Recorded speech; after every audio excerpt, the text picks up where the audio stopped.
Commissioner Polly. Wally, you please start. Good evening. I'd like to welcome everyone with us in council chambers as well as those joining us via YouTube tonight for our regularly scheduled June meeting. We will move right into our agenda this evening with an agenda adoption. Is there a motion on the floor to adopt the agenda this evening? Motion. There's a motion. Is there a second? I'll second that. All in favor? Aye. Any opposed? Thank you. The motion has carried. At this time, Councilman Thevenin will lead us in our invocation this evening. Thank you, Mayor. Let's pray together. Father, we thank you for another opportunity to come together and do the town's business. I just ask you to be with those who aren't with us this evening. For Councilman Patrick, who's at home sick right now, just ask you bless their family, just bring them safely back to health. And God, just be with us during our meeting this evening and let us go about it, as always, with respect for each other. And God, just have a great meeting this evening. Pray it on Jesus' name. Amen. Amen. At this time, if you would please stand for the Pledge of Allegiance. I pledge allegiance to the flag of the United States of America and to the republic for which it stands, one nation, under God, indivisible, with liberty and justice for all. We do not have any special presentations this evening, so we will move into the public comment section. Janet, I believe you said no one had signed up for public comment, so we will move over that and move into the consent agenda. Is there a motion on the floor to approve the consent agenda? Motion approved. Is there a second? Second. All in favor? Aye. Thank you. The motion is carried. First up, we will have our communications update, and Lee is going to fill in for our town manager, Rob. Thank you very much. I'll try to do them justice. So just wanted to mention a couple of brief things. First thing is we just got out of our annual awards banquet, and we had an opportunity to recognize a lot of our employees that have had a long time of service with the town. So we gave some awards out for 25 years of service, 15, 10, and 5. I particularly wanted to mention our 25-year employees, which were Janet Rackley, our town clerk and assistant human resources director, and Larry Aldridge, who is in our public works department. So congratulations to all of them. We also had our annual Star Awards that we had our own Frankie Flores, who's in the back of the room with IT. So he was our Star Award winner this year. So congratulations, Frankie. We also had our Good Samaritan Award. That was our firefighter Artie Craig that received that. And then our Town Manager Excellence Award, which is the first year that we offered that award, that went to another firefighter, Tim Wooten. So congratulations to everyone that received those awards. They were well earned and deserved. July 4th is just less than a month away. So we've been working hard. I know especially Parks and Recreation, but we've had multiple large meetings with all the people involved in this, and it is something to see as you're part of it and get to see really all of the work in the departments that come together to put that on. It's something special. Our wristband sales, this year we're offering online pre-sales for wristbands. Those are live now, and there is social media posts out and on the website that show you where to go and click on it and place your orders. You can come up to Town Hall and get your orders early, so you don't have to worry about waiting in lines at the July 4th event. And then keep an eye on the town website and all our social media. We'll be sharing a ton of information over the next few weeks to get everybody prepared, so you know what activities we have going on and what to expect when you get there. And the last thing I want to mention is this Saturday we got Rockin' the Bird Legacy Motown Review. So I look forward to any of you that may be able to make it there. And that is all that I have. I'll answer any questions if you have them. Any questions for Lee?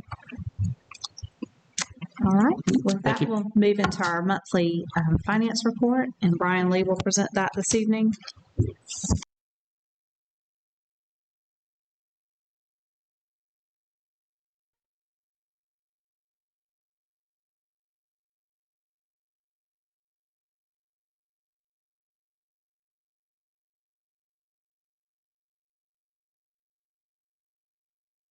Overall revenue, which has reached just over 100% as well. So fantastic budget season for us, or budget year for us on the general fund's revenue collections and tax collections that support that. The water and sewer fund has reached 97%, and the stormwater fund at 94%. Usually these two enterprise funds track really closely to our progress throughout the year. So you'll see that water and sewer jumped up an extra about 4% this month, and that reflects the $400,000 grant that we talked about last month receiving for the water and sewer studies that were performed. So those go into this overall revenue number as well, and so that fund has reached about 97% of its revenue. Departmental expenditures of our operations are shown there for the general government departments, and they're all ranging in the 70s or 80s, so no budgetary concerns across any of those departments. And the same across all remaining general fund departments, in the same sort of range, in that 60 to 80% range for budget utilization. The enterprise funds are also in that same range as well, with the water and sewer fund at 82% and the stormwater fund at 63%. And then looking at salaries across all departments for townwide at about 80%. So last month we were about 10% off of the budget, and now that is 12% as we head into the last month of the fiscal year. Now moving into our project dashboard, here's a look at some of our single year projects. And the first one to draw your attention to is the Main Street improvements in the Transportation Department. That shows 2% getting off the ground. That design contract is on the agenda for consideration tonight in new business. And so Devin will share some details about that project and how it's getting started up. The next is the ADA sidewalk program, shows about 75% completion. A few months ago, we shared progress in Brookdale Commons and Hawthorne subdivisions. That work has all been completed, and now Litchfield Village is in progress and will be finished up this month. Here's the remaining single-year projects. And Veterans Park improvements now shows about 5% progress. Construction contract is on the consent agenda tonight. And just as a reminder, this project improves the concrete work, the fountain, does a landscaping overhaul, and adds stairs and a ramp from the Highway 49 corner down into the park. Construction should take a few months and will be completed ahead of Veterans Day in November. And then the annual sanitary sewer rehab at about 25% progress. Repairs in Steeplechase have been completed, and so we have work going on in Cabarrus Woods, the Abington Well, and in Town Center, and a couple other spot locations that will all be starting up soon, and they've all gone under contract for this year. This is a look at our multi-year projects in design. Have a little bit of movement on some of these. The first is the pedestrian facility for Oakley Drive. That one has started up for the year with a survey that is underway, and that is one of the first steps of the design process for this project. So again, on Oakley Drive, we'll see stormwater improvements, sidewalks, protected crossings, and some street lights all along that corridor to really refresh that. And it's one of our main pedestrian corridors coming in and out of July 4th as well. So next year, that'll be a lot safer entry and exit into the park. Moving on to our multi-year projects under construction. You can see the sidewalks along Stallings Road, Phase 2. They've done a lot of the prep earthwork out there and should be finished up in the next month or so with that sidewalk project. This is a look at our equipment projects. We still have 5 that have been ordered and we are awaiting to receive those. So those still show yellow progress at about 50%, 50 to 60% across those projects. And this is a look at the vehicle projects for the year. We have 2 that were moved to complete this month, the replacement Freightliner dump truck and the replacement Jetter sewer vac truck, both water and sewer vehicles. I've shown pictures of those over the past couple months as we received them. So they've been fully outfitted and placed in service this month. And lastly, professional services projects. The fiscal year 2025 financial audit is about 30% complete. We had the auditors visit for their interim procedures during the month of May, and they completed all of their procedures without any concerns noted. And so we kind of both go back to our sides, and we'll reconvene in September and perform the final part of that audit. And lastly, the comprehensive strategic plan has about 5% overall progress. Just as a reminder, this is a crucial planning document for the future of the town. And so we're ready to kick off the contract. It's on the agenda tonight. And so Zach will be sharing some of the details of the process and what we'll see out of that strategic plan in the coming year or year and a half. And with that, I welcome any questions. I do have a question. I know we're going to talk about veterans renovations, but do we have a target date, and have we thought about maybe a rededication or how many veterans we have, invite them out to Here It's For You? Have we thought about that? I'm not sure about what our numbers are, but we are targeting for the opening to certainly be ready by Veterans Day. So I imagine in early November we'll be prepared to do that. But I'm sure that's something that our events team and Parks and Rec will be putting together to get everybody out there, do a ribbon cutting and a reopening of that park.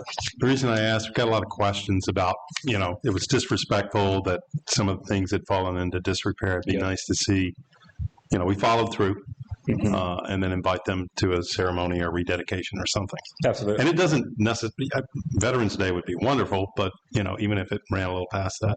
Okay. Thank you. Some of the projects that were on the list, like, going into yellow, like they're supposed to be estimated completion date, let's say June 25. I noticed some were even 24, but they're not done and they're in the yellow. Like, what do we do to make sure we're staying on top of it and we keep moving it forward?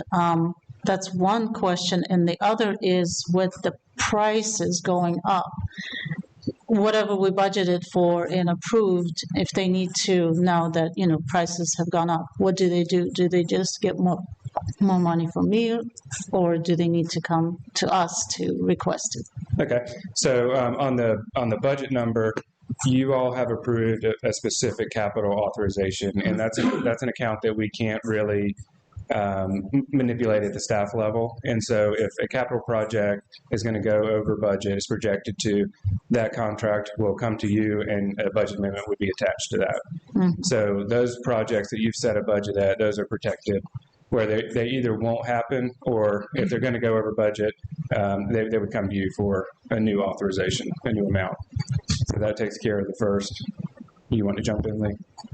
Yeah, so wanted to mention about the project tracking and how we handle that. So one of the great opportunities that we've had since Ellie has come on is to develop is actually part of the team's program suite of options. And what you can do is called Project Planner. And so we've worked really hard. Ellie has worked really hard. Let me clarify that. She worked really hard to get renewed project budgets from all of our departments. One of the things that we have found in the past is we would estimate the time of when these projects were going to be done, but we haven't always done the best job of digging in to the projects, really to look and see how much time does it take each phase as we go through. As y'all have been able to see a lot with Devin and how he's brought in a lot of these projects that take time, there's queuing times up that we haven't always captured the best on.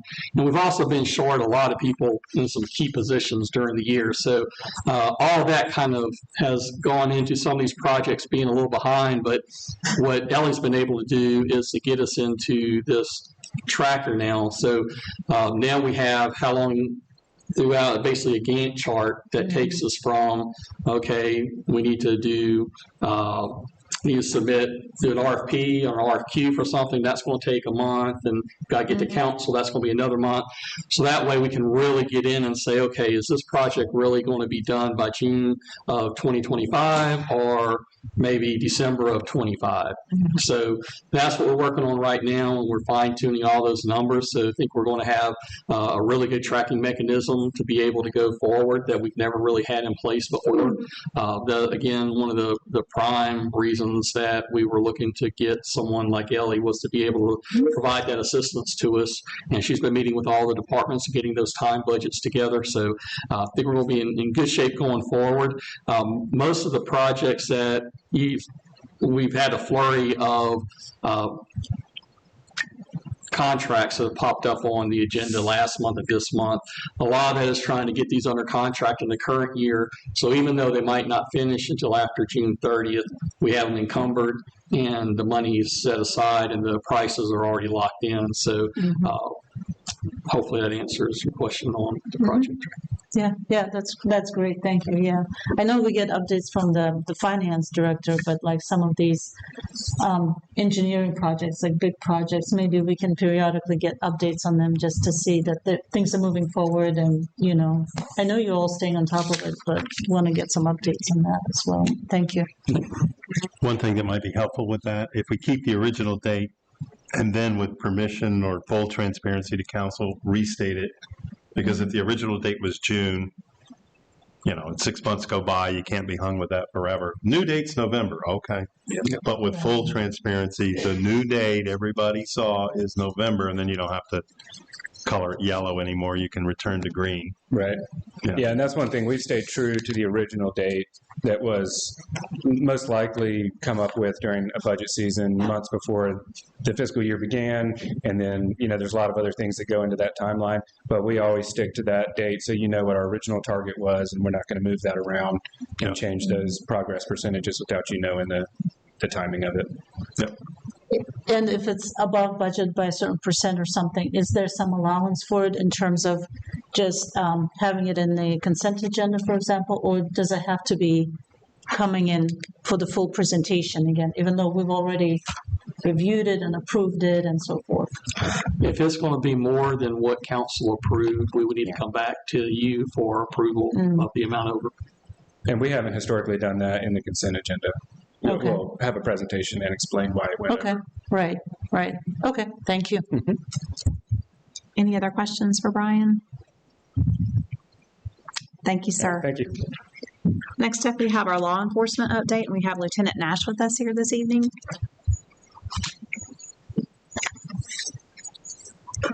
Good evening, Mayor, Council. Good news, I only have one slide to present. That means we had a quiet month last month. Hope we don't jinx ourselves. Wrong way.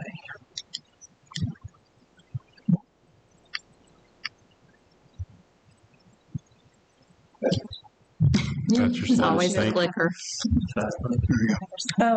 Well, if I go forward, it's that one. Let's see. Okay, it just looks different.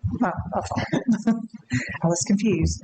So law enforcement related activities, we had 3,426. Security checks, we had 1,777. Traffic stops were 656. And the non-emergency response time was 7 minutes and 6 seconds. And that is all I have. Any questions? The traffic stops number is fairly consistent. I mean, is that what I'm trying to remember in previous months? It does vary depending. I mean, if we have officers on vacation, it may go down some. It's usually around between 650 to 750. And we did just add our third traffic unit. So hopefully we can see those numbers continue to rise. But if we have a lot of people in training, it may dip a little bit, but it's pretty consistent. What is the status with our traffic unit? I mean, do we have guys actively every day, or is that? Yes, right now we have 3 traffic units, and we're going to add a 4th in the future. But we have one that primarily works during the day, one that loves to work night shifts, so that's great. He loves getting DUIs and stuff like that. And then one that doesn't mind working weekends. So they kind of work different times of the day. Sometimes they'll get together as a group and, hit one spot hard, but they pretty much split up their schedule. How often are the combined efforts between the various municipalities where Concord comes over and you guys are all get together and Kannapolis and They usually do something about once a month, whether sometimes it's a very big thing where they have Highway Patrol, Concord, Kannapolis, they'll come to Harrisburg, or they'll go 85 or 2427. Sometimes it might just be our traffic units get together with the county traffic units, and they split their time, between Harrisburg. The county traffic units will come to Harrisburg, but we'll go out to the county. So there is a lot of, cooperation between different agencies, and then also our two different traffic units. thank you. Any other questions for Lieutenant Nash? Thank you, All ma'am. right, thank you. Next, we have our fire update with Chief Dunn. All right, good evening, everyone. So the May report for your fire department. Start off with our fire marshal activities. He did some consultations on pre-submittals for new construction, some special event planning, and then, of course, their technical review committee that they do with planning and zoning. All our annual hydrant checks have been completed, and then he did complete the investigation of the Farmington Ridge Parkway fire, which we'll get into that a little bit later, and then a few fire prevention activities, a birthday group tour at one of the stations, and then we did assist the elementary school with their water day, and they always enjoy that. And then we did a community Stop the Bleed course in the month of May. So most of what they do, about like every month, is just their general site inspections, but you can see they do some certificates of occupancy, consultations, foster care, things of that nature as well. They did complete 49 inspections in the month of May. And as always, we show one of the violations at the picture on the right, which you can show as an expired tag for a fire extinguisher. And then this chart kind of correlates to that fire extinguisher. We talk about this every month, where fire extinguishers tend to lead the pack in the violations that they find out in our community. As far as operational statistics, we responded to 258 incidents in the month of May. Response times went down even a little bit more to 3 minutes and 42 seconds. I think last month it was 3:47. And this chart correlates to that number. You can see it went down a little bit. So as far as fires in the month of May, we did have 3. We assisted the city of Concord with a fire over near Concord Mills. And then we did have a fire, a couple fires in town. One was actually a chicken coop that caught on fire at someone's house. And then the third fire that we're all aware of, if you're not aware of, the fire on Farmington Ridge Parkway. So the next slide will kind of detail that and has a little video attached to it. So you can see the picture in the middle. It's about a 5-second video. But of course, at that point, the building's 100% involved. That's probably about 5 minutes after we arrived. So a very fast-moving fire. But this was to be the Everbrook Academy. It was about 55% complete. It had no windows, had no sheetrock.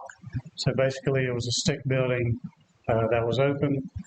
This particular day, we had about a 10 to 12 mile an hour wind, so that helped advance the fire pretty quickly. We did do the investigation, and this building had, part of it was a flat roof. And when you have a flat roof, you have to put a membrane on there. And when the two membranes come together, they have a seal or a seam. In order to get that seam complete, they have to heat up that seam, and it brings it together. What we think happened through interviews with them is they were doing that seam. They stayed too long over one particular section. The OSB board, which is similar to plywood, but basically it's glued pellets or wood pellets that are put together, lit fire underneath it. They were unaware of that for 2 or 3 minutes probably. Once they realized that they did have a fire extinguisher on site, they deployed that, and that basically did nothing for them. So I'll give credit to the contractor on site. They had a safety plan in place. They knew what a rally point was outside. So all the subs that were inside and everybody that was working in the building knew where to go. So we were able to establish pretty quickly that everyone was in the building. So I'll give props to, I think it's Metrolina Builders that's doing it. So we arrived about 2 minutes and 36 seconds after the arrival or after our dispatch. Our crews reported it was about 50% involved at that particular point. On the right, you can see all the apparatus and support staff that responded. We did have mutual aid from the City of Concord, like we always do. And in that particular area, we have City of Charlotte mutual aid as well. So that's why you see those high numbers up there. We actually got more of a response from the City of Charlotte and the City of Concord. This is what in the fire service we call it was a second alarm fire. So basically it doubled the resources that were responding. All in all, we had about 64 personnel on the scene at the height of it. We had 2 minor injuries. I would equate those to a sunburn. It was a very, very hot fire. And you can see that from the bottom right picture. Those are actually the apartments that are across the street from this building that are in Mecklenburg County and actually shattered those the glass windows. So that's how hot that fire got. We flowed over a little 250,000 gallons and we were on at the incident a little under 5 hours. Total property loss for that building, we're estimating about 2.3. And then the buildings you see with the plywood, we count those as exposures. And if we save exposures, we get to have that number up there, that almost $11 million number. And how did we do that? Well, we put hose streams up that prevented embers or other material from going to the roof across the street. Again, we did have a pretty substantial wind this particular day. You can see our lost stop number. Basically what that correlates to is there was nothing else left to burn. So just under 15 minutes, the building was a total loss. I'm sure everybody remembers the South Park fire. Very, not in size, but a very similar situation where it was an open building. Again, no sheetrock, no windows, and basically it was a tinderbox just waiting to happen. So everyone did well. Everyone placed the apparatus exactly where they were supposed to. So our team and our mutual aid partners did well. So, any questions on that? Chief Dunn, when we think of new construction, we always hear about new fireproofing and such. Would this building have gone up in a completed state, or? No, because you know when you for fire code, certain areas have to have a 2-hour wall. I don't know if I think this building was going to be sprinklers because this building was a little over 12,000 square feet. So I'm pretty sure it was going to be sprinkler. But once you start compartmentalizing areas and construction, it's much easier to control fire. Now, if it gets in an attic, it's an open attic space, that's always difficult to control. But yeah, if it would have been further in construction, we could have done a lot more with it.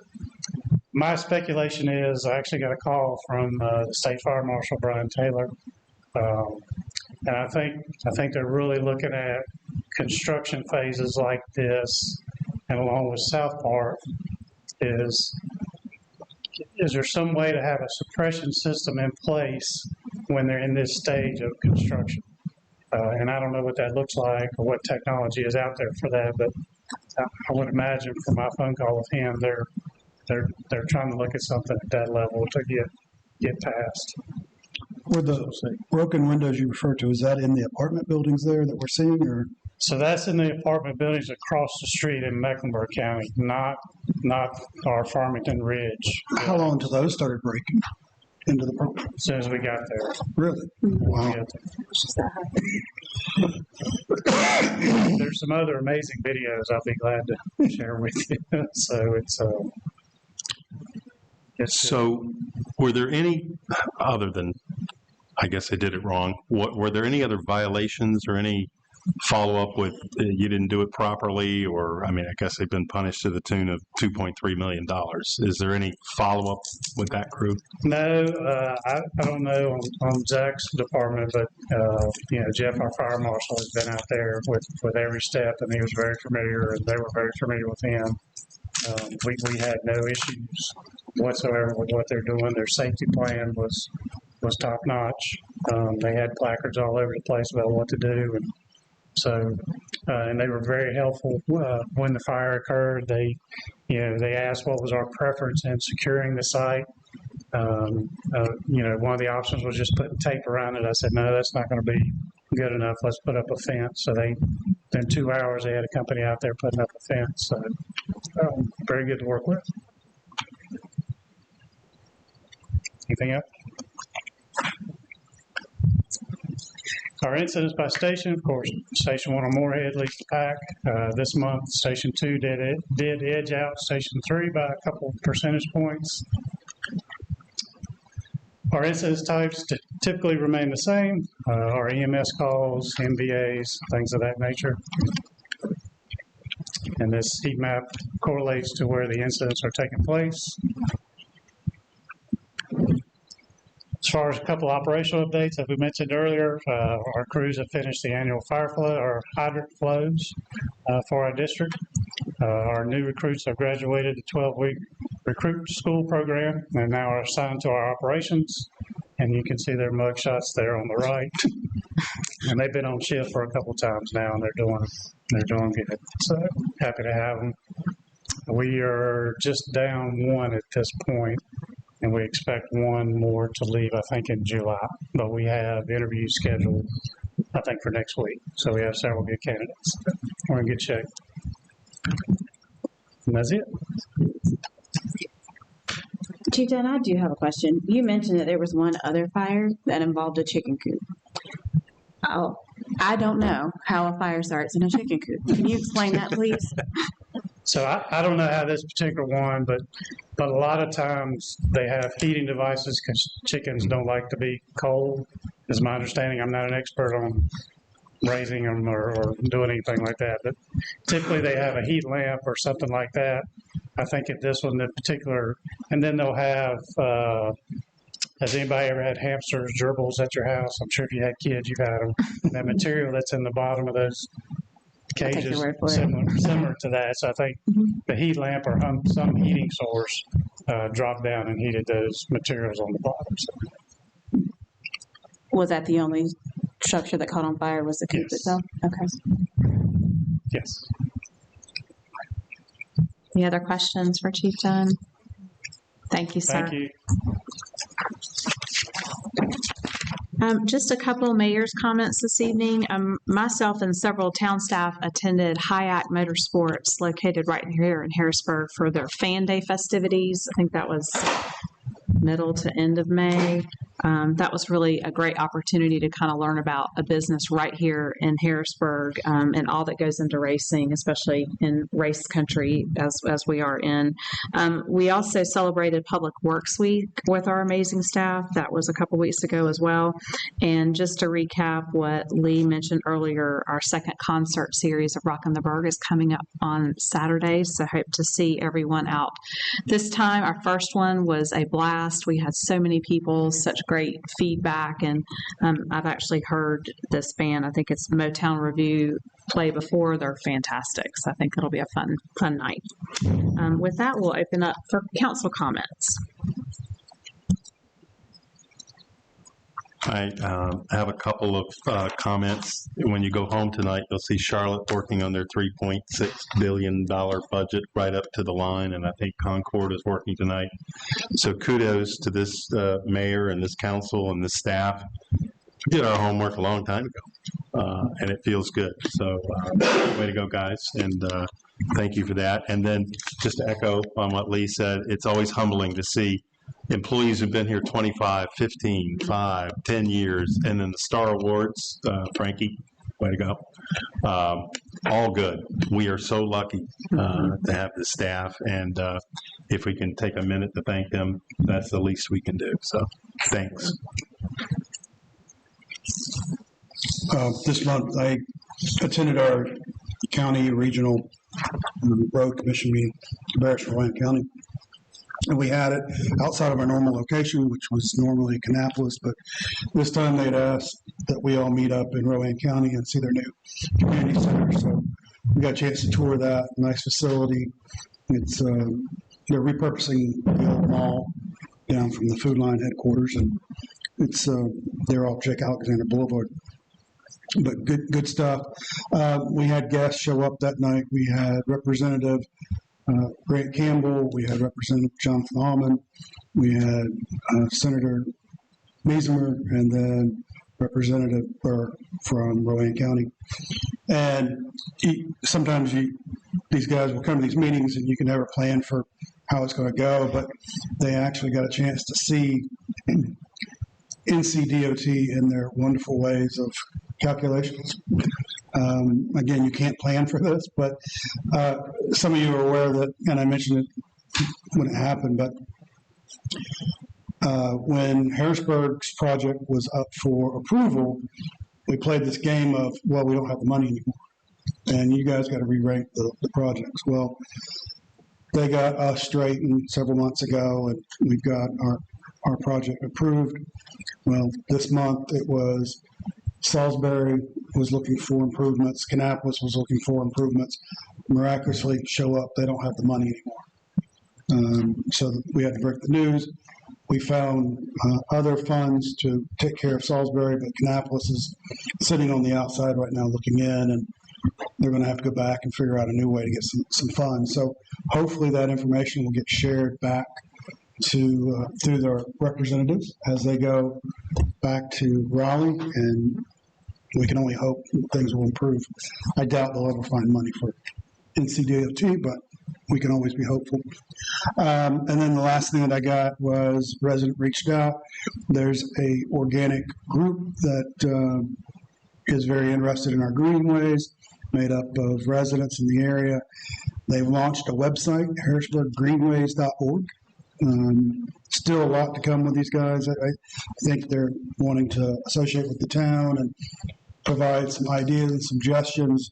I know as we work through these greenway projects, I know several of them are coming back kind of over the top right now, but we'll see how that goes. But just a shout out, and I think they've even put something out on social media today as well. So that's all I have. Any other council comments? Okay, with that, we will move right along. We do not have any public hearings this evening, nor do we have any old business items. So first up under new business is consideration for appointments to the Planning and Zoning Board, and Zach's going to be with us for a couple items on here as we go through these board placements. That's right. Jim and I are going to tag team, get some appointments done. Good to see everybody. So the first item is for consideration of appointments. Planning and Zoning Board. Just to review, Planning and Zoning is a 7-member board, which includes 1 ETJ member, plus 1 ex officio member, which was created last year.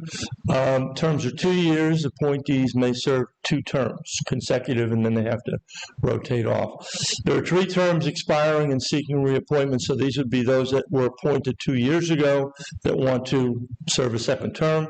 3 terms being vacated and not seeking reappointment.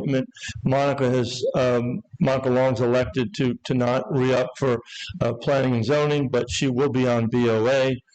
Stephen Larson, ETJ, because of work commitments, is not going to be able to finish his term. And then Kez Hubler is not going to be seeking a second term.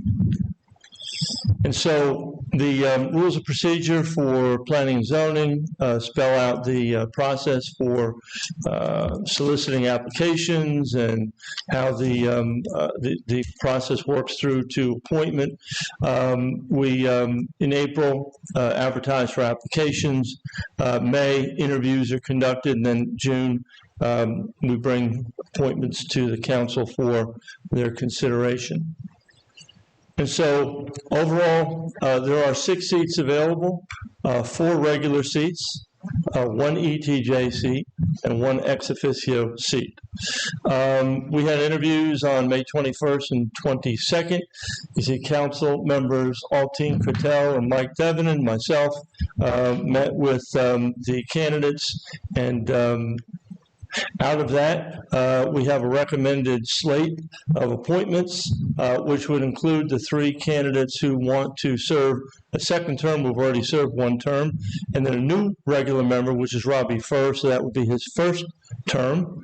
An ETJ seat, which, as you know, is something that the county is supposed to fill.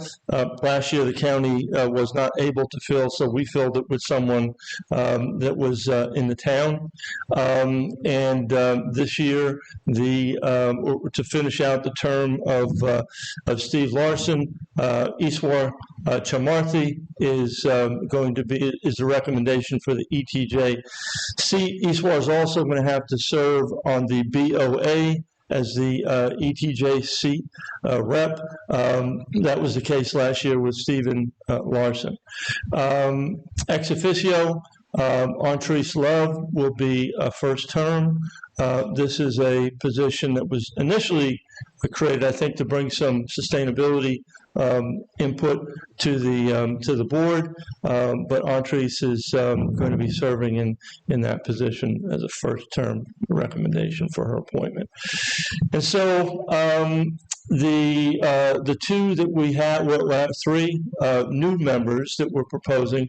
One is Robbie Furr, who is retired NCSU Cooperative Extension, former executive director of the Cooperative Extension in Cabarrus County for 12 years, and really a career of 30 years in that field.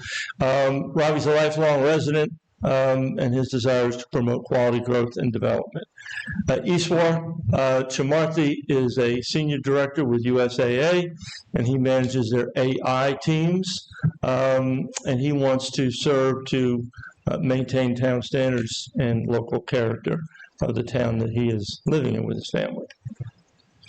Antrese Love is a vice president with corporate communications manager with Citizens Financial Group, and her reason to serve is to contribute her skills and experience and passion to strengthen Harrisburg through collaboration, innovation, and service. And so this would be the proposed slate of Planning and Zoning Board members. You can see those in green shade would be new individuals. The three reappointees are on the first, actually, Bill Leak, Faith Silva, and Jessica Favor would be the reappointments. Susie Schoonmaker and Jeremiah Norberg would continue on as well as they were appointed last year. And of course, Mike Devon is the council liaison to the Planning and Zoning Board. Questions? I know Robbie's here. Are any of the others with us this evening? I believe one of the BOA candidates is here. Robbie, you want to raise your hand in the back? Do we need two motions? Is it motion for reappointment and then motion for the new appointments? It wasn't in the piece. I wanted to make sure. Okay. Are there any other questions for Zach before we make a motion? I think the first motion would be to reappoint Bill Leak, Faith Silva, and Jessica Fava. Motion stated. Is there a second? Second. All in favor? Aye. Motion is carried. Thank you. And then we need a motion for the new appointments. Robbie Furr, Iswar Chamarthi, Antrese Love. Is there a motion? Motion stated. Second? Second. All in favor? Aye. Motion is carried. Thank you so much. Thank you. Our next item of business is consideration of Board of Adjustments. So, Board of Adjustment, we went through the same process with our review committee. Board of Adjustments, 5-member board, which includes one ETJ member, plus 2 alternate members. There are 3 seats vacant, a regular member seat, an ETJ seat, and an alternate seat.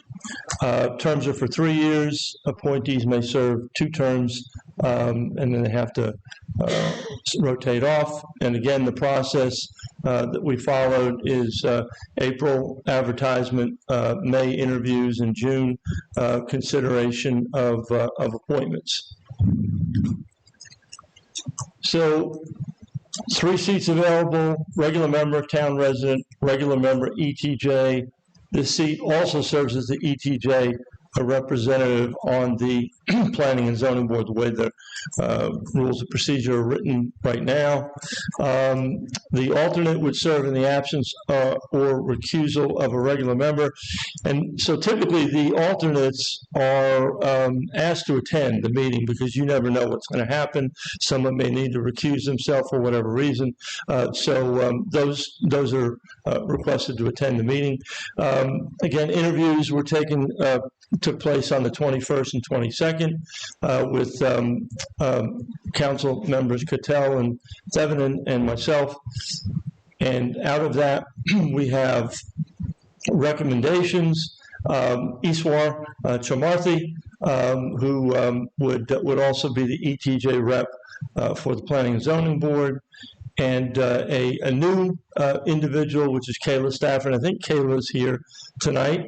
And Kayla is a real estate broker with Tyson Sold Real Estate, and she wants to contribute to the thoughtful growth and development of Harrisburg. And so we're glad to have Kayla as a candidate. Here would be the roster of individuals to this would be a filled out roster. I'll also make note that Monica Long is seeking reappointment. So that's the regular seat that will need to be reappointed. But Iswar and Kayla are new appointees, and they would serve for a 3-year term. And Councilman Cattell is the liaison. And Kayla, I think that's you back there. Hi, thanks for being here tonight as well. So there will be 2 motions for consideration of appointments to Board of Adjustment. The first motion is to reappoint Monica Long for a 3-year term. Is there a motion to approve? Motion. Second? Second. All in favor? Aye. Thank you. The motion is carried. And the second motion is to appoint Kayla Stafford as an alternate and Iswar Chamarthi to the ETJ position. Is there a motion to approve? I'll make the motion on that. Second? Second. All in favor? Aye. Thank you. The motion is carried. Welcome, Robbie and Kayla. We're glad to have you. Next up, we have consideration of appointments to the Parks and Rec Advisory Board, and Jim is with us tonight to present. Good evening, Mayor, Council. It's my pleasure to be here to introduce some potential appointments, fine, outstanding Harrisburg candidates that we are very lucky to have wanting to step up and serve the town through Park and Recreation volunteer spots. First one is our Park and Rec Advisory Board appointments. Just a quick review. A lot of the stuff will be similar to what Zach had to say. We synchronized a lot of this procedure a couple of years ago. It's a 7-member advisory board with 1 ex officio member that actually serves in a sustainability role. 3 terms are expiring, including the rolling term held by the YMCA that exists via the contract with the YMCA. And the ex officio term is currently vacant. Vacant. The 3 terms that are expiring are Cheryl Baker, Courtney Haynes, and Brett Crosby. All the terms for the Parks and Rec Advisory Board are 2 years each, and the maximum number of consecutive terms a member can serve consecutively is 2 for a 4-year total. 2 for a 4-year total. Similar to Zach's gang, we advertise the vacancies via the town's social media and website. From April 1st to the 30th, applications were received during that same time period. 3 applications were received for these positions, 2 current members, as well as 1 applicant hoping to transfer from Hatch to the advisory board. All the applicants reside within the town of Harrisburg. And so under our recommendation portion of this, Councilmember Fall and myself have reviewed the applicants on May 19th. And upon completion, the following applicants are recommended for appointment. Cheryl Baker. She is a senior IT application analyst for Duke Energy and currently the advisory board chairman, finishing up her first term.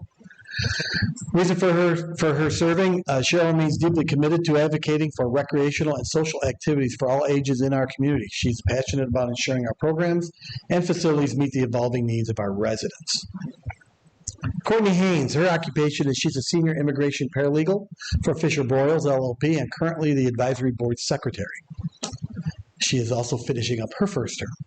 The reason for her serving is Courtney feels it's been an honor to serve on the advisory board for the last 2 years and enjoys being involved in future planning of activities for Harrisburg. Our third appointment is our YMCA spot that's held exclusively for them, and that's Brett Crosby. Everybody knows Brett very well. He's a current member serving now, and he also is the Harrisburg YMCA director. And he wants to continue to serve as the WISE representative on the advisory board. He wants to continue to build a strong partnership between the town and the YMCA, especially with the opening of the new YMCA and the many opportunities it will offer to Harrisburg.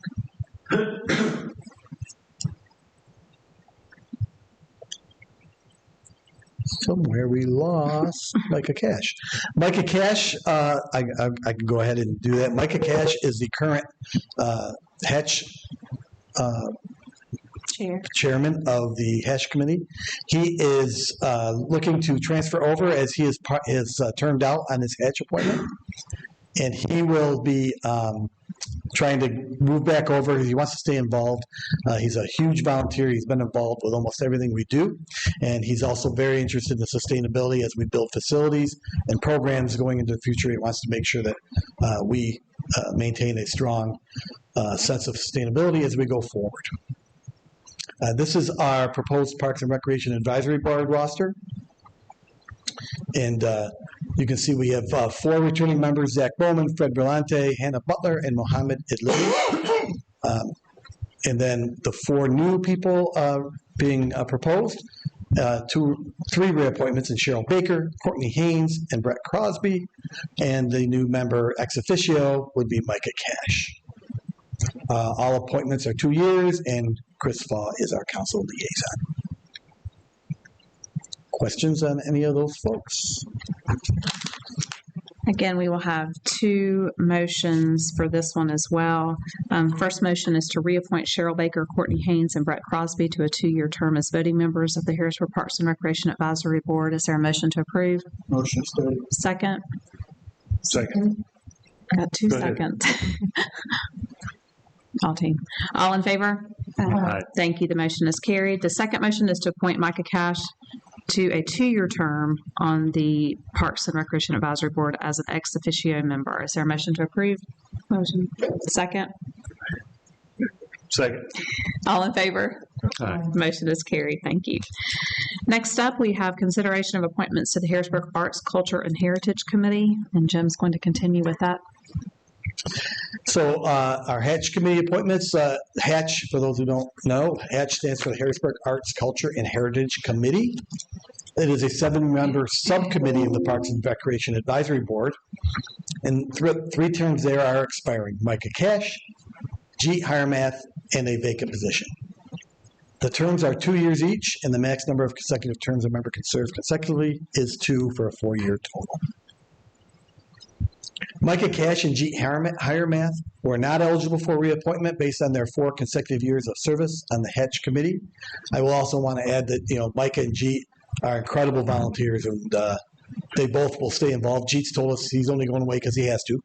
So, but he will stay involved with multicultural event and all the things that he does for the town. We advertise those board vacancies from April 1st through the 30th. Of this past year, and applications were received during the same time period. 3 applications were submitted, and all applicants reside within the town of Harrisburg. The recommendations: Council Member Latricia Glover and myself interviewed the applicants on May 19th, and upon completion of those interviews, the following applicants are recommended for appointment: Cameron Moore. She's a retired HR director. Cameron desires to be involved in the community in which she resides, and she has time to devote and engage in community projects and meetings and has a passion for the arts. Serving on a Hatch committee would provide her an opportunity to use her many years of organization and planning skills. Carly Cornett. Occupation is engineering manager for Gannett Fleming. Carly enjoys the events and benefits of living in Harrisburg, and she's excited to contribute to the growing culture of our community and reflecting it creatively through events and art. The last appointment, Nellie Macharia. Her occupation is she's a physician at Atrium Health, and she is excited for the opportunity to be a part of the Arts and Culture Committee. She feels it an honor to share some of her cultural skills with Harrisburg. And here's our proposed Hatch Committee roster. Dwayne Lott, Latika McLeod, Larissa Mervin, and Whitney Miller were all appointed last year. And then the 3 new members you see there are Carly Cornett, Cameron Moore, Nellie Macharia. The new appointments are 2-year terms. And as I said earlier, Latricia Glover is our council liaison. I will take any questions. Any questions for Jim? There's actually only one motion on this one, and the motion is to appoint Cameron Moore, Carly Cornett, and Nellie Macharia for the 2-year terms as voting members on the Hatch Committee. Is there a motion to approve? Motion to approve, state. Second. All in favor?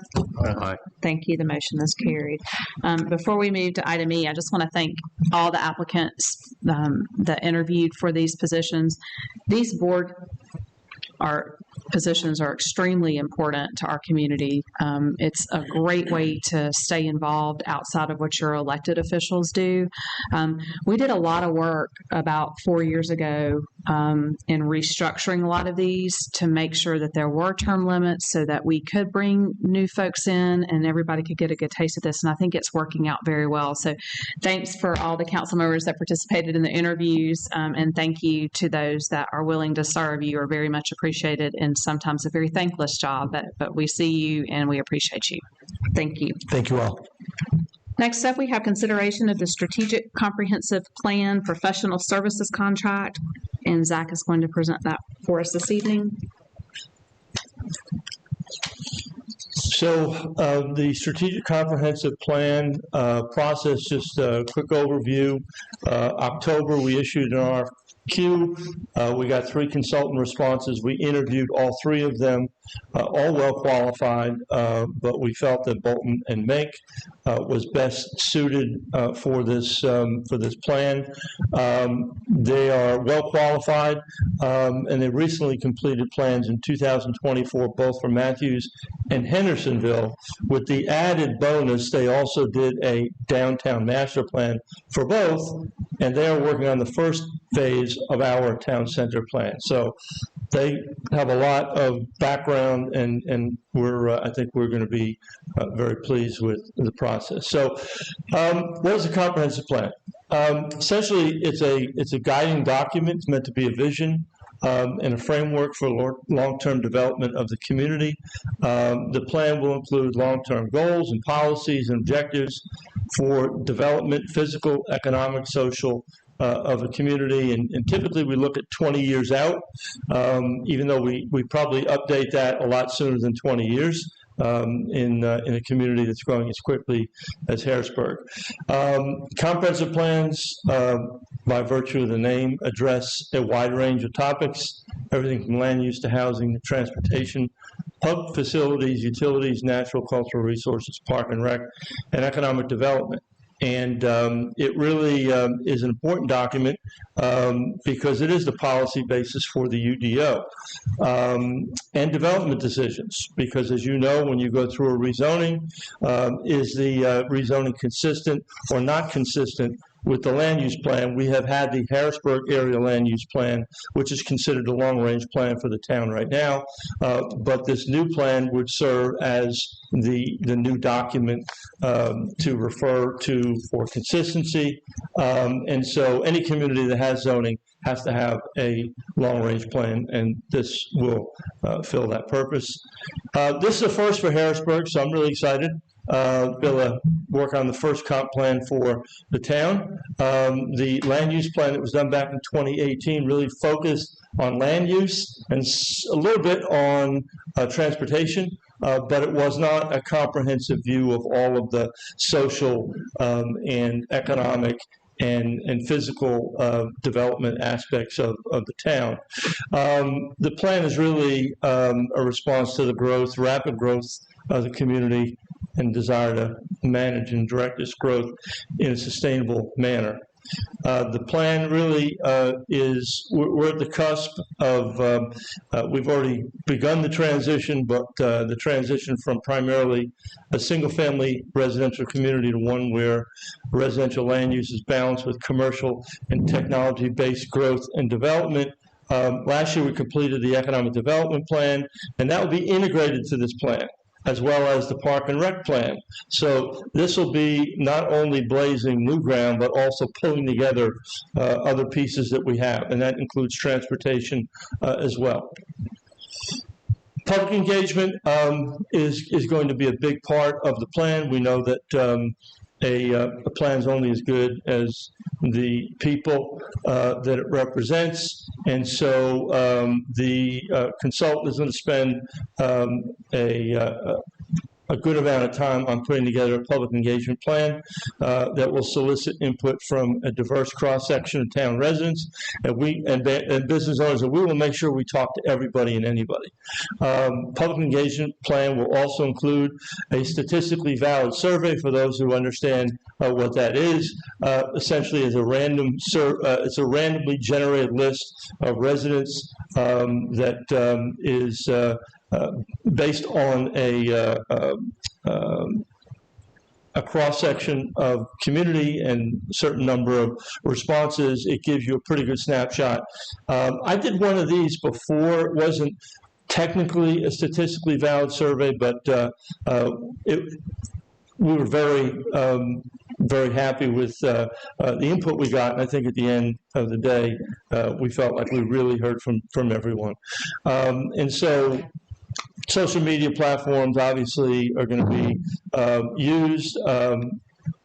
Public engagement is going to be both formal and informal. So we could be going up to people with a clipboard at a Rock in the Berg event with our funny hat on, saying comp plan interviews. And obviously, there will also be formal opportunities. So both any and all will go into clubhouses. We will go to commercial establishments. I've done that in the past. So it's really important to make sure you get a good cross-section, and I think we'll be able to get that done. And so what will the strategic plan give us? It's going to give us a community-driven consensus vision for the future growth and development of the town.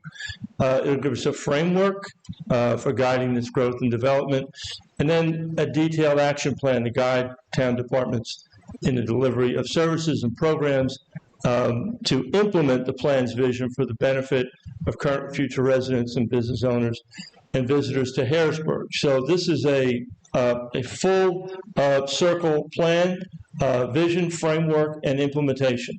And so we're really excited about this and can't wait to get started on it.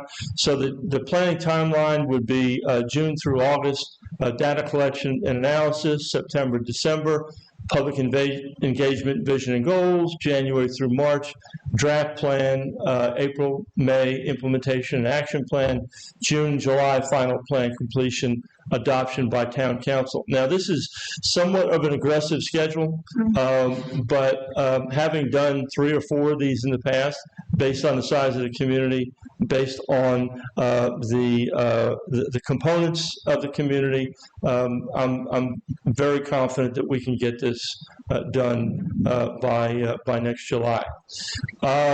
There will be a steering committee, and we're going to work on that. That will be made up of members of Planning and Zoning Board, representatives of the council, and we will probably have some representatives of other groups, Park and Rec, Advisory, and other individuals that would be appropriate for that. And that technical committee, which obviously is going to be staff-led and driven, planning, engineering, public works, fire, all of the departments that are engaged in development plan review and with physical development of the town.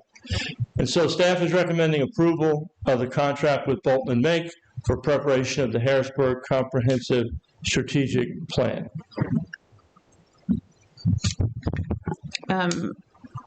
One thing I'll note, because this has kind of been a hot button, I think, for just about every one of us up here, is this public engagement section.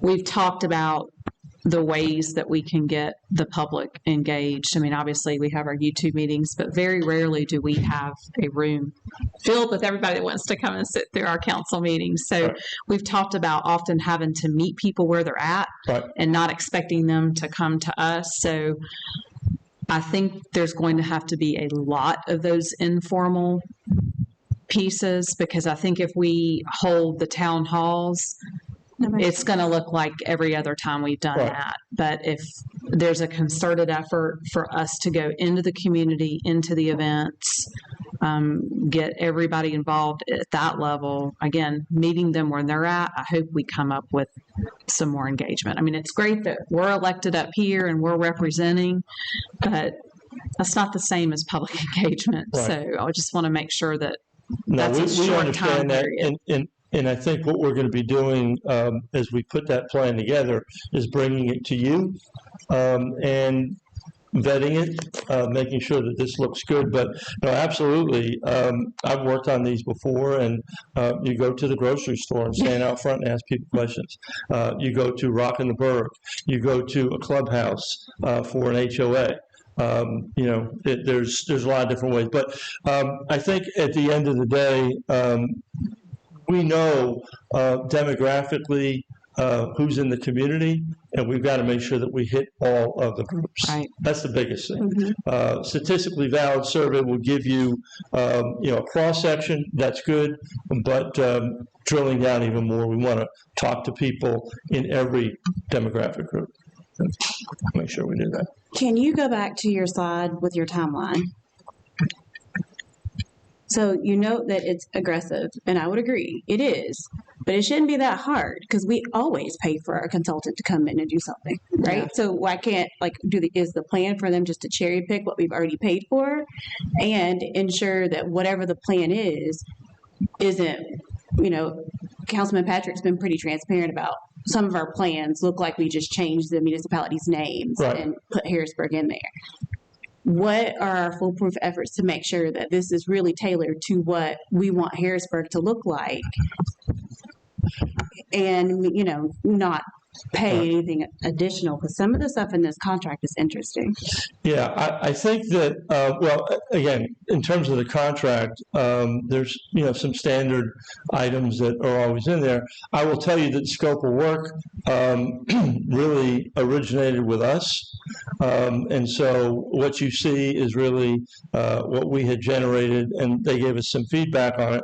But I will tell you that this plan is going to be tailored to Harrisburg. It's not going to be a Matthews plan or a Hendersonville plan. It's going to be a Harrisburg plan. And so I think going into it, and I've been doing this a long time, we have a pretty good sense of what the community is.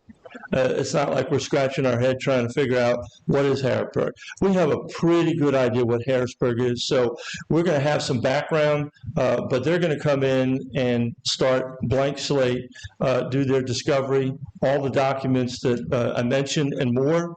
They're going to talk to you all. They're going to talk to planning board, and they're going to gather all that information. And from that, we'll start to boil up key points, and we'll be bringing those before you.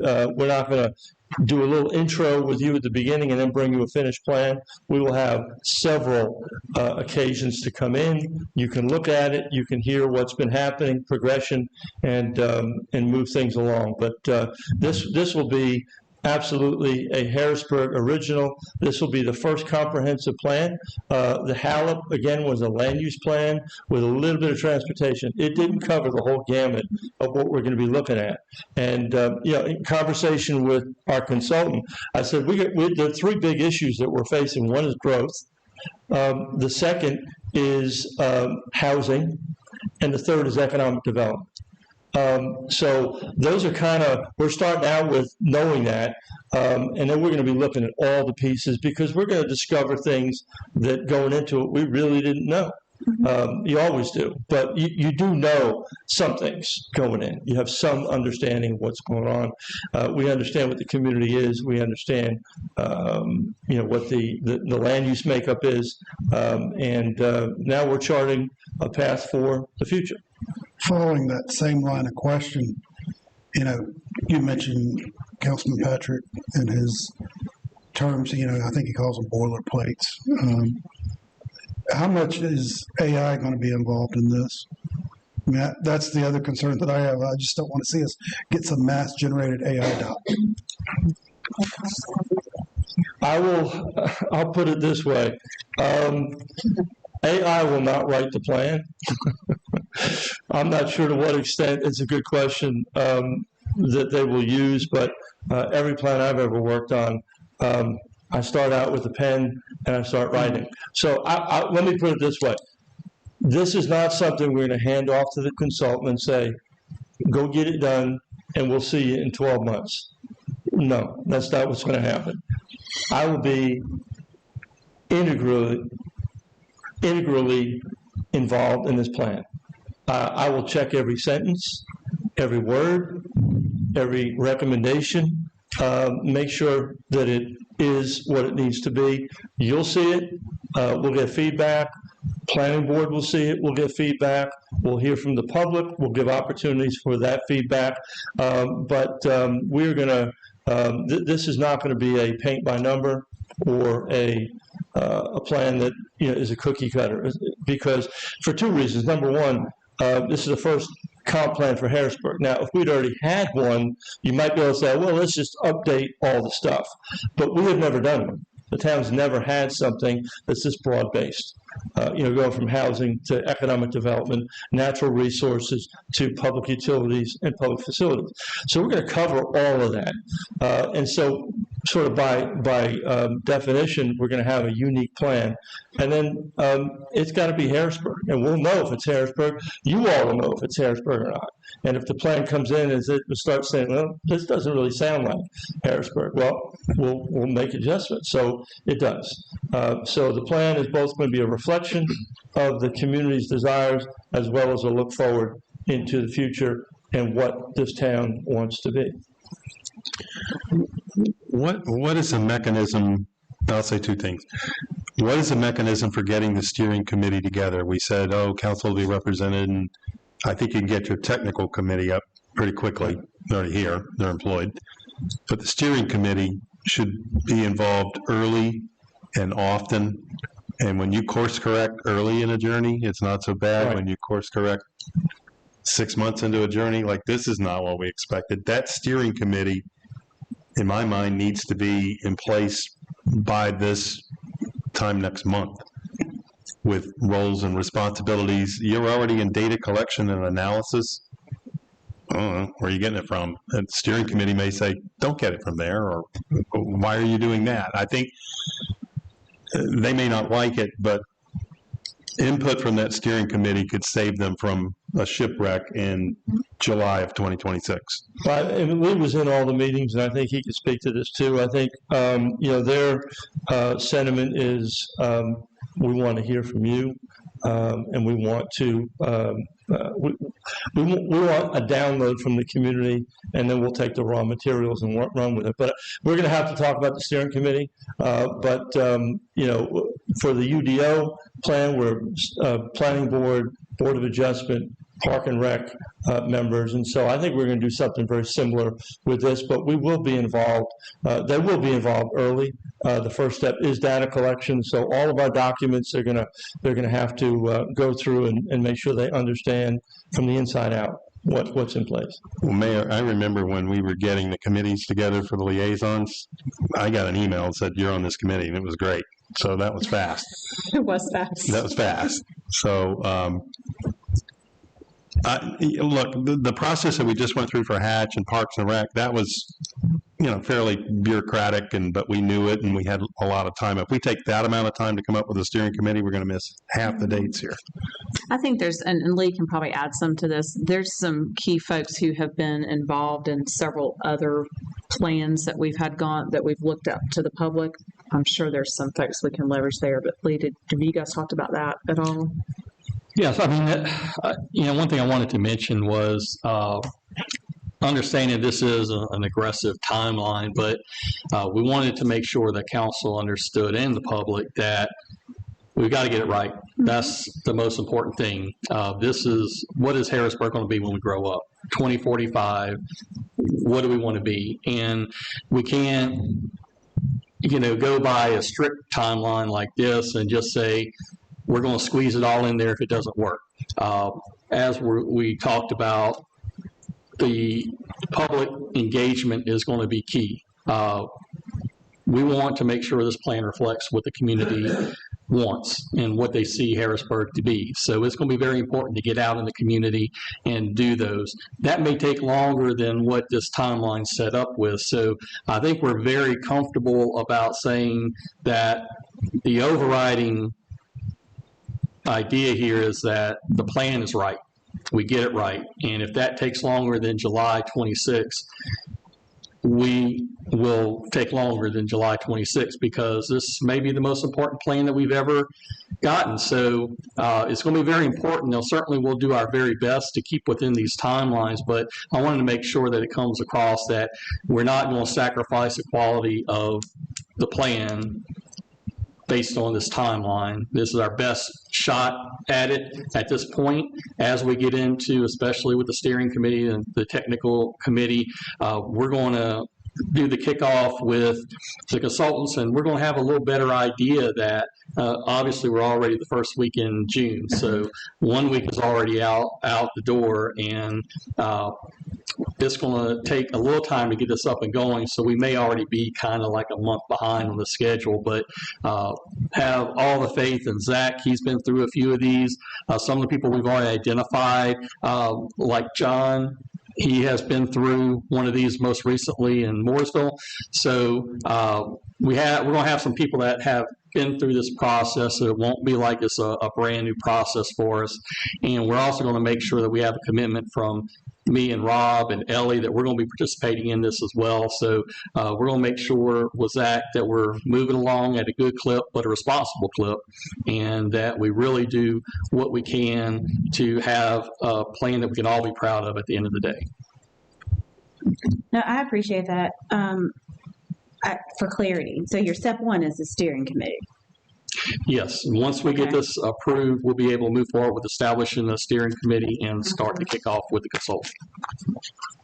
So, Go ahead. two comments. Look, I can get behind. I don't feel sorry for consultants, by the way. I'm a consultant, and you just have to work weekends and all that. But I would feel better if the steering committee says they're about to screw up. We need to give them another month. I would hear that from the steering committee. I like your one-shot analogy. Let's get it right. Right. But I don't want the consultants, it's just taking longer than we thought. I want the steering committee to go, they need a little longer, they're off target, and they're missing it. But what I'm not hearing is, what is the mechanism for the steering committee? Does that come from Rob? Does that come from the mayor? Does that come from on high? What? Yeah, I think that the consultants laid out, at least in general form, how this would work, but essentially the steering committee is going to be the screen through which everything will flow. This consultant has done dozens of comp plans. It's the fifth community I've been in. This is the fifth comp plan I've done. So they're comfortable with the time frame. They gave us a 12 to 14. They felt that they could get this done in 12 months. I did the Kannapolis plan, which was the first comp plan for them. We did that in 14 months. And you can go look at that online, and that's pretty comprehensive. And I just feel comfortable that we can get this done. Once we get going on this, it is going to fall into place. And I'll say also, one of the changes, and this has been a positive, HALOP is, I think, to some extent, but this is going to be a plan that is not Wikipedia. journal entry. This is going to be a very graphic-based plan, so everything from dashboards to maps to charts to tables that really are intended to show you where we're going. This is not intended to be rules and regulation. This is a vision and a framework that then gets activated by the UDO. We may, out of this whole process, we may want to do other small area plans. We've talked about that. So as we go through the process, we say, a comprehensive plan is a general overview, and there's some things that we really need to dive into. And so we're going to do, the town center is a perfect example. We're doing something, we've already done an economic development plan, park and rec master plan, but there's other areas that may raise some issues that we want to look closer at. And more specifically, so me, Rob, and Zach are going to be the ones that are going to be identifying the steering committee. So it won't be the consultant telling us who we need to have. So Can we have that by our next meeting? sure, we're working on that as we speak. Again, we've just started. We wanted to make sure we get through tonight. After that, we've got a green light, so we'll be working on that post haste.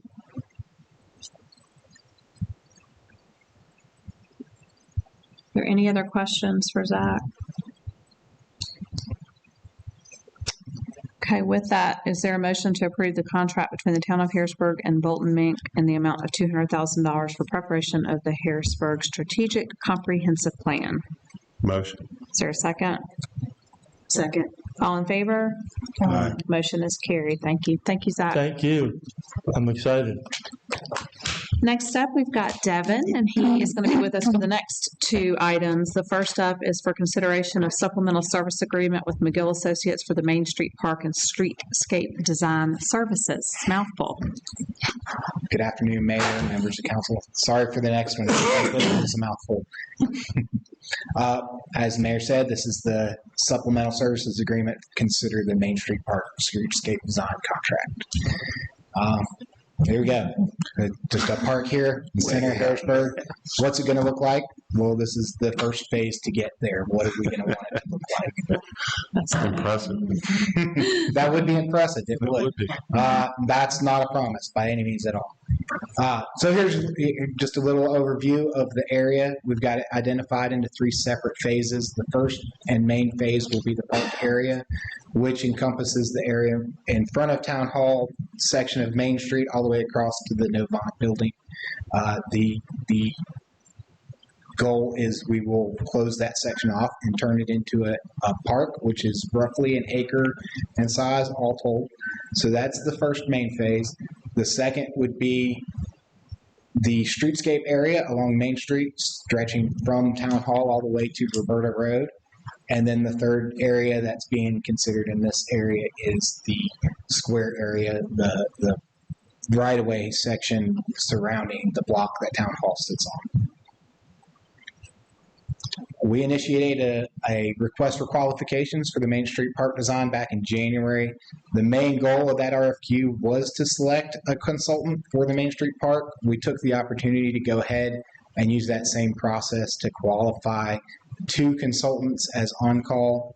So we have them on the ready with a master service agreement in place. So if we have anything come up in the future that they would be able to help us with, then we have that ready to move forward with.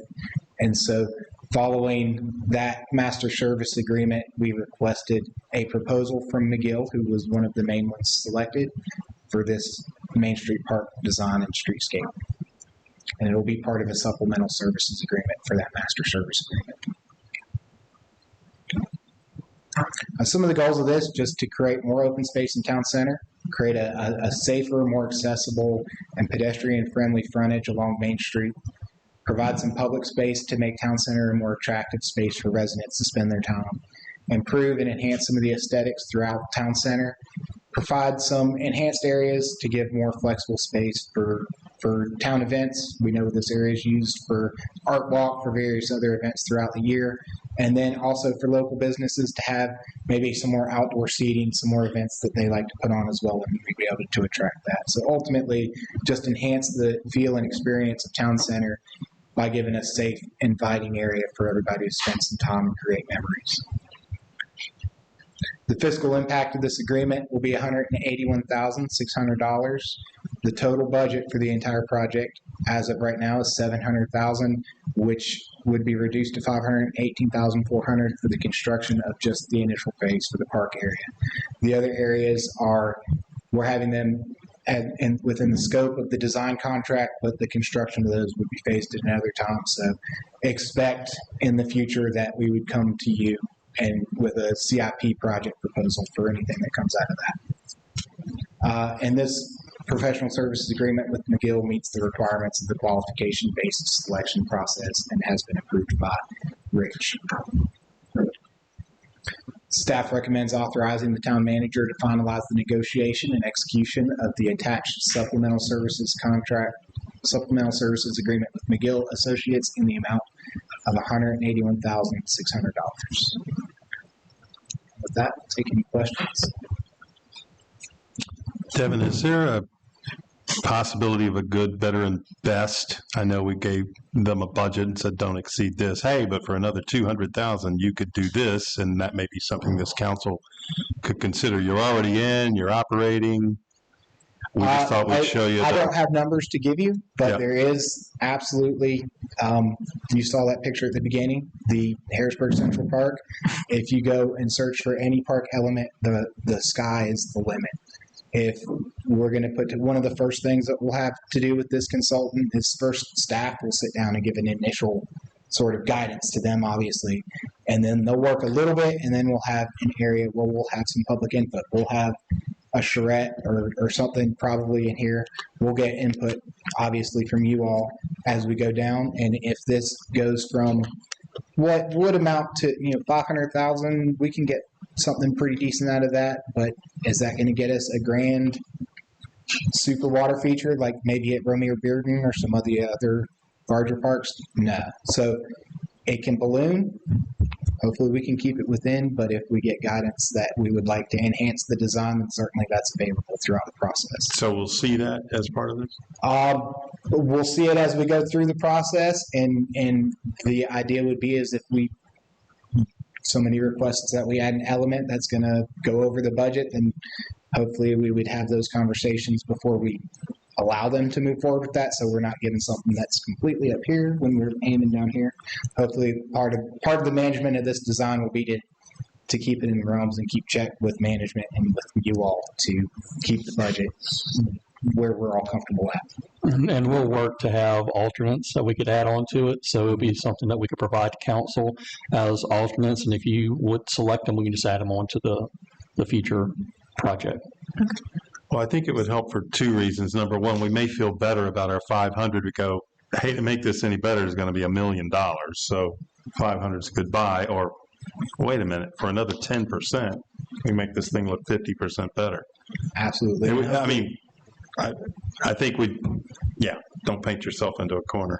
Hopefully we'll be able to manage that fairly well throughout this process. And if we get that, we add this and everybody's like, yeah, that's amazing. Hopefully we can get it incorporated. Obviously it would come through before we get to that surprise. We don't want any surprises as far as budget goes. So. Yeah. Is there going to be a piece of public art?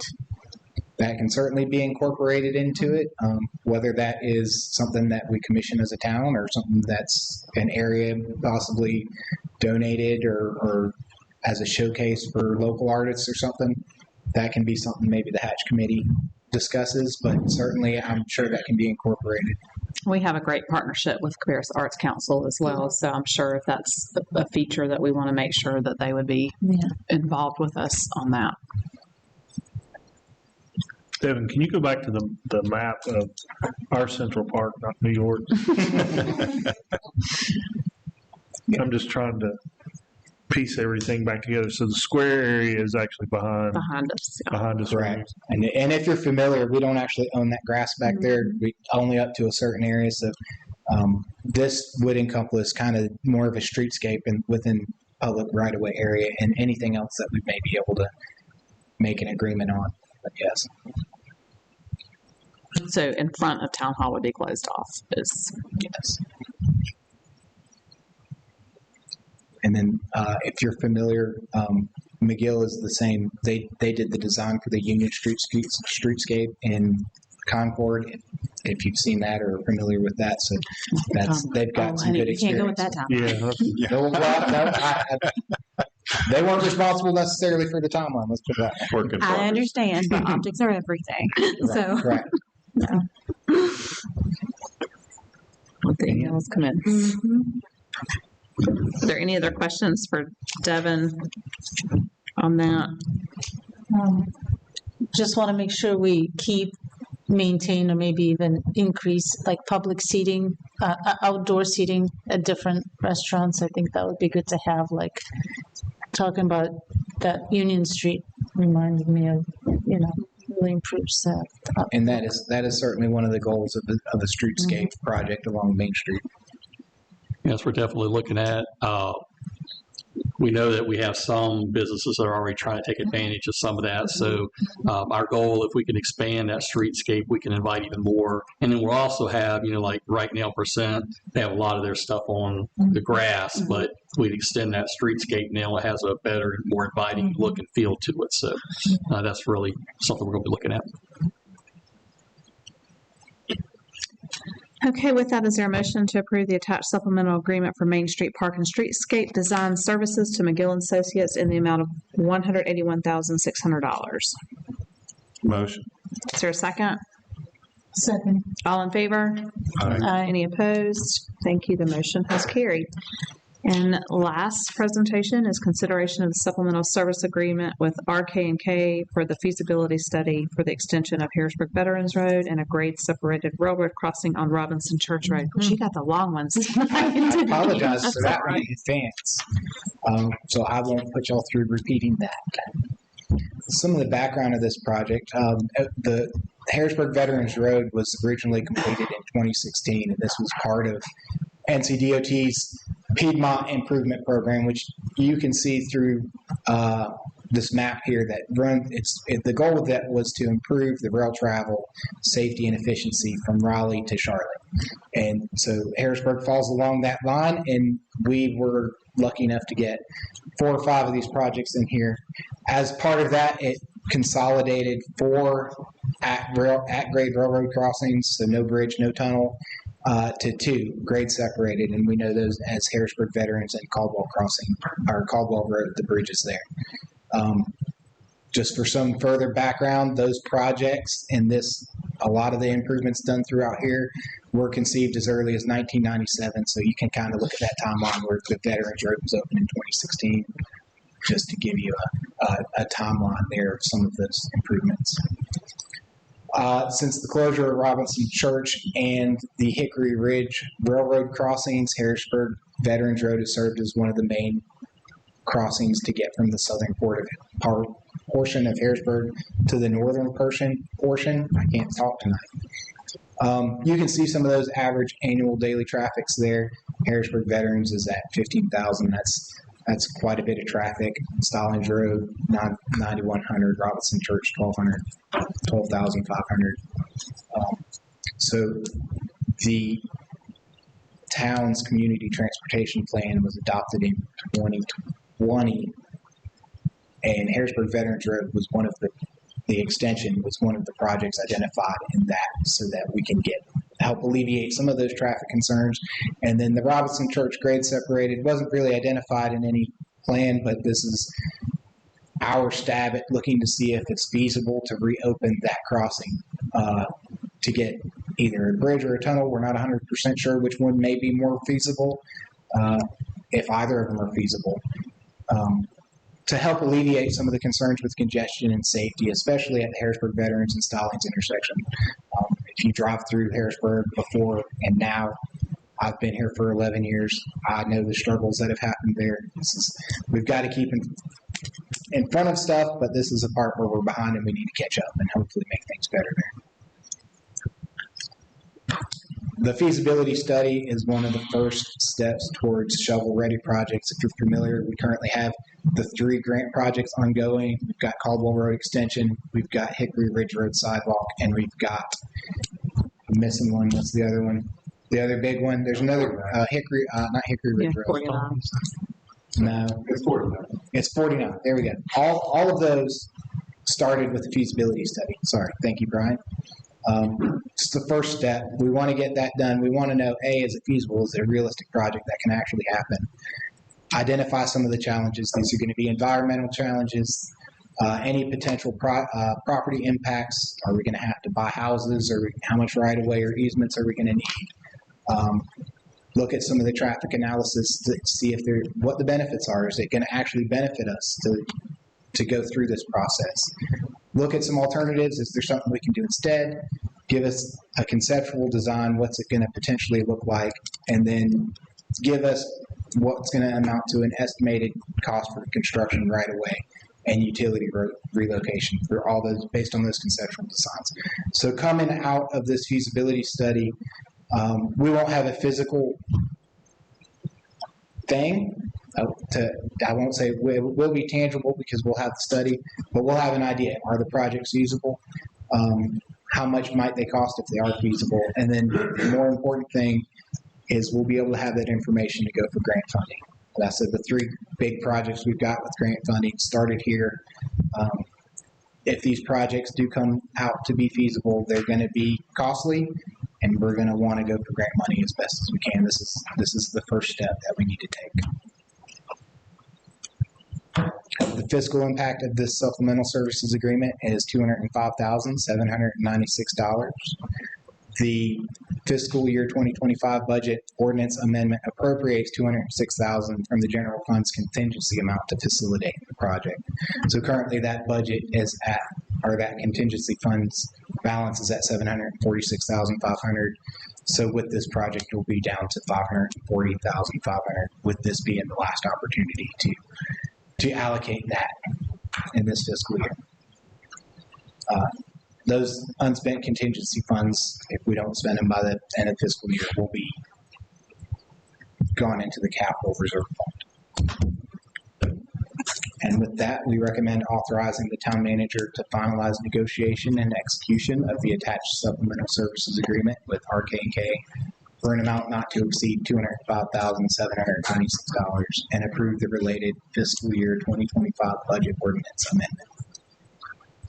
And I will take any questions. What I don't want the public to walk away from is when they see diagrams that this is what's happening. That's not the case at all. This is literally to see what our options are, because the community has beaten down the doors of we've got to do something about this traffic. Well, we need somebody to tell us what's doable and what's not, and what that funding looks like. And Correct. so This that's what this is. This does not mean that a bridge is going to get built there. Correct. For sure. This is to tell us whether or not we can. Or it's to that give extension options, doesn't mean that it's going to 100% happen. It just means what's it look like if that was to happen.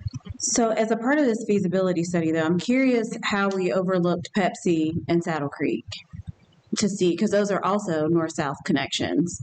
And if the goal is to alleviate traffic, because it's all coming down veterans at this point, right? So if we look at equitability of what that, and what this feasibility study would encompass. Right. So that could potentially be one of the alternative analyses that is included in this. We had to set the scope somewhere. The initial scope is really the bridge and Harrisburg Veterans. Those two, or Robinson Church, they're in such a close area that it brings the scope of traffic analysis and everything within a relatively reasonable area. If we do expand too much, obviously it balloons up, so we keep it realistic. And then that'll be something, it won't be super detailed, but that will likely be one of the things that they at least investigate a little bit to see what that would look like. What was the timeline on this study? I don't have a great timeline for this one. This is, I think 6 months was roughly what it amounts to. I have a question. That Robinson Church, leading up to it, there's a really tight turn. And so many times if there's an accident there, it just really creates a bottleneck. Could that be also looked at for feasibility to like expand it or do something about that? And to expand the area there. I think it's Robinson Church and Stallings Road, kind of. Okay. right past Tom Query, the big turn, right Yeah. before you get Yeah. to Stal- The big turn Stalins. and, yeah. And if a car goes off into the bridge. And as far as going over the train tracks, are we talking bridge? It's going to be looking to visibility Well, yeah, it'll look at both options potentially. because we can't just go over the tracks, right? we We're can't know. forbidden. So Okay. you've got at grade, which is what we used to have, where you just ride over the tracks with the gates, and then you have the grade separated, which is a bridge or a tunnel, depending upon the topography there, which one's more feasible. You got to be so high above the railroad tracks. Is that cheaper than going under? That's Okay. or what's the land take for that? What's the footprint of a bridge versus a potential tunnel? Are either of them feasible? So Okay. And one other question is, and I think I've, seen it on forum and all of that, people always refer to that bridge connecting to Robinson Church eventually, but what you're saying is that hasn't even been studied for feasibility. It was kind of like thought of as that would be a good connection, but we don't even know if it's gonna work. Is that what? are you the Harrisburg Veterans Bridge? Mm-hmm. Well, no, we're going to study the currently closed Robinson Church crossing to see what that looks like, if it's buildable, and if it is buildable, what sort of relief would it provide to the congestion that Okay. right now this side, that side of Harrisburg, you have two options, Caldwell and Harrisburg Veterans. That's a lot of people. Mm-hmm. It's a lot of people that want to get to Yeah. Harrisburg proper, if you will, from the predominantly residential areas, and it's tough. I've been in that. It's no fun. So anything we can do to try to alleviate some of that, I think this is one option. This is the first one we're picking to look at, and we may find out this isn't realistic. What's the next step? Maybe those alternative analysis that they offer points us to the next step. But this is Install toll booths. Stop it. Stop it. Install toll booths. He did not mean that. Well, let's stop people from using it. See? There you go. Devin, have you had any pregame talks with any of the residents around That's that my area? question. I have not. No, there are. I know for the Harrisburg Veterans Extension, when the original project was done, there was a lot of discussions with the family that lives directly across. They have issues. Obviously, there's cars end up in their front yard fairly often. As unfortunately, that's been in works with DOT to try to help put some sort of something there to work on that. So my conversations with them have been kind of limited to that. It was brought up during that project whether or not they'd be willing to sell. I don't think no agreement was made, but I don't know that they're 100% opposed to it. It's just what is that going to look like for them and for the town if this project Came comes to up fruition. previously to the last council. The price was not ideal at the time, but there was not enough interest in council to pursue. I think there were like two of us that were actively let's at least see, could we, because we could have acquired at that time like 3 of the 4 parcels. One of the parcels is that last house across from the church on Hickory Ridge, and she's elderly, and it was kind of like, we want to stay until death. But that's as far as it got. I mean, we had a ballpark number, but there was never enough consensus. Well, you almost don't want to get it riled up if that's not even a feasible option when they go in to do study. So if I'm watching this council meeting and I live on this street and I'm hearing, hey, this is a possibility, that's not going to sit well. So, and I on the other angle, I hear and see that, yes, we do have a traffic problem.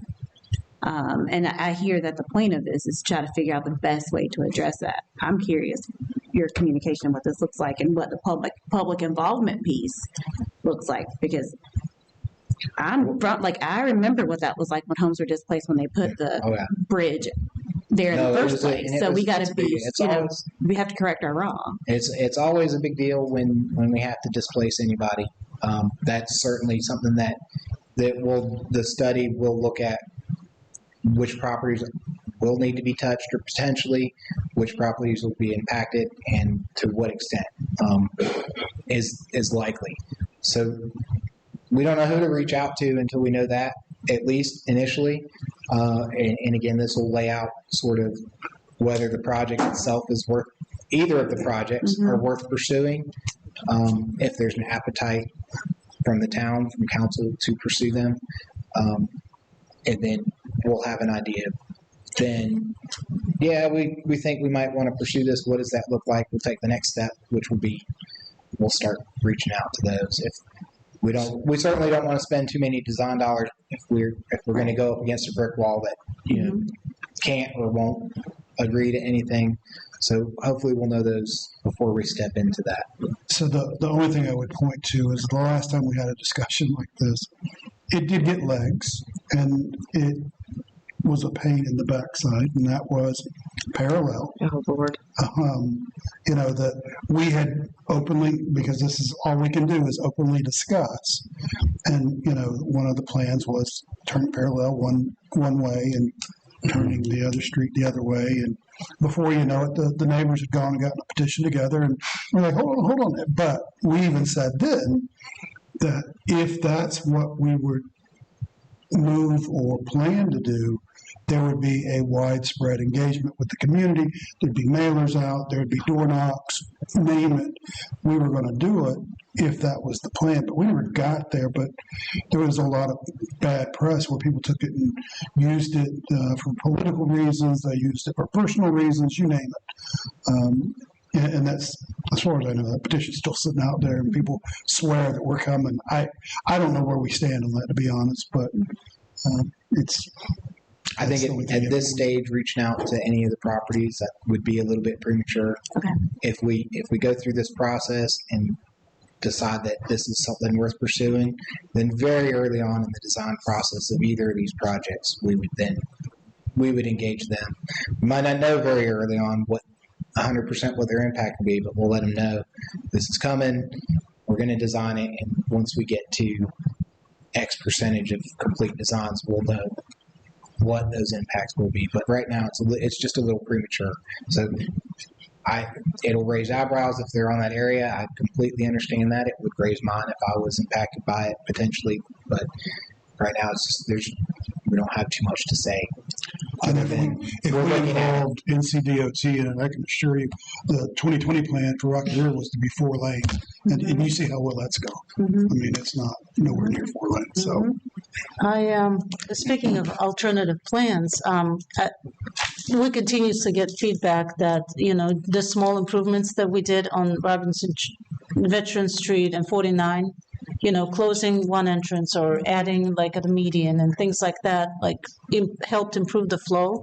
So maybe as an alternative, these would be great, or whatever. Like as an engineer, maybe these bridges over would be best, but maybe there's some other smaller scale improvements that we can make to that whole little corridor so that the traffic flows a little better. And it's been kind of a continuous improvement process, if you will. There's been improvements made at the Stallings and Veterans intersection. You see now 2 lanes turn left as opposed to the one that helped a little bit. That helped, The signal that was installed at Hickory Ridge and Stallings. These are all feasible,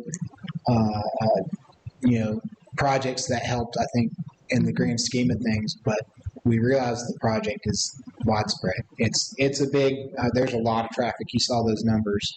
Those little projects do a little bit to help, but this is what do we really need to do to help? And that's the hope that something like, if this comes up and says it'll have this impact and bring a level of service of that intersection from an F to a C or a B, something that's much more attainable or so the last ask that I have for that is the problem is the problem. And what I mean by that is there was a developer that wanted to come in and build beyond Harmony. And their selling point is, hey, we're going to dump them out off of Shamrock, right? But nobody can guarantee if Shamrock would be open. But my argument back to the developer at the time or the landowner was the schools are the schools. They're not moving. And at 7 a.m., at 8 a.m., at 8:30, 9, and then again at 2:30, at 3, at 4, we're stuck in this. I mean, even if you send them that way, they're all still coming back to the center and button heads again at those times of the day. I mean, you still can't get down Stallings. You know, even though we got a roundabout, Stallings blocks off about 3 o'clock, 2 o'clock, 2:30, somewhere in there. So, and then Hickory Ridge at 7 a.m., forget about that till 7:15 or better. And then schools are a whole.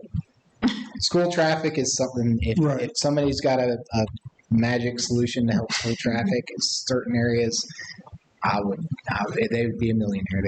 They wouldn't be. And you know, we're seeing now with the mills, a lot of the traffic coming on Stallings is the mills, and the mills is putting in so many apartments now. I can't imagine what Stallings is going to look like next year this time. Yeah, it's something that hopefully we can stay as ahead of as possible. But the traffic, you know, as populations grow, as new neighborhoods come online, it's only going to grow. So the problems are only going to get potentially worse. So we need to look at big picture items so that we can address those in the future. And these are big picture items. These aren't going to be built tomorrow. Well, now it costs millions of dollars. DOT is broke, right? We have to get it looked at. Is it feasible? Then there has to be a design. Then there has to be funding for there has to be funding for the design. Then there has to be funding for construction. Where, you know, I showed you that 1997 number, and the bridge wasn't open until 2016. Well, hopefully nothing's that drastic, but these are long projects. Look, so it's not a solution today. So by the time they're built, our potential issues are going to be exacerbated. So something small might not be working. Having crossed that old Robinson Church Crossway with 50 football players as a school bus driver in 1977, it worked then, and this sounds better because it would be a bridge or an underpass. It's back to the future. I think we would be on the Mount Rushmore of Harrisburg town councils if we got that road reopened. I mean, people ask me, I still get behind them. They turn on their turn signal like they were turning off that road. They're got muscle memory about what it used to be. And it's crazy if you look at it from the air. I know why we did it. I know why it was done. And it worked until it doesn't. Now you're building Epcot. You got all that traffic coming through. So feasibility to me, unless something has changed, you know, with the traffic or a turtle or an endangered species or something we don't know about, it was open for about 100 years. So right. Well, so the challenge comes in the fact that you're not just driving over the tracks anymore. So there will be a structure of some sort. Yeah, I mean, I get what's the footprint of that? Where's that expands it? New houses and the whole thing. Hopefully it comes back and says it's feasible and it's not astronomical, but and I think it's important to mention that we are looking at all the crossings that we have in town. We're continuing to try to evaluate which ones we have what opportunities for. The reality is they all have their own individual challenges, and those take time to work through. This particular one with veterans is really the most logical one that we have, or closest to being able to move on. And with it such proximity to Robinson Church Road, as Devin was saying, it just made sense to do these up first, get in there and see what we can or can't do, because we don't know. We can speculate, and we have for years about, well, can we do this or can we do that? This will tell us what's on the table for us to be able to do something with or not. And then we can choose the direction that we want to go. But this is really just like the processes we went through with the Caldwell road extension and 49. We're finding out what we have on the table to pick from, and then we can make a choice, both as a community council, how we want to proceed forward once we have that data to actually use to make a good, educated decision. And, the one thing that I'll add, and I threw in NCDOT.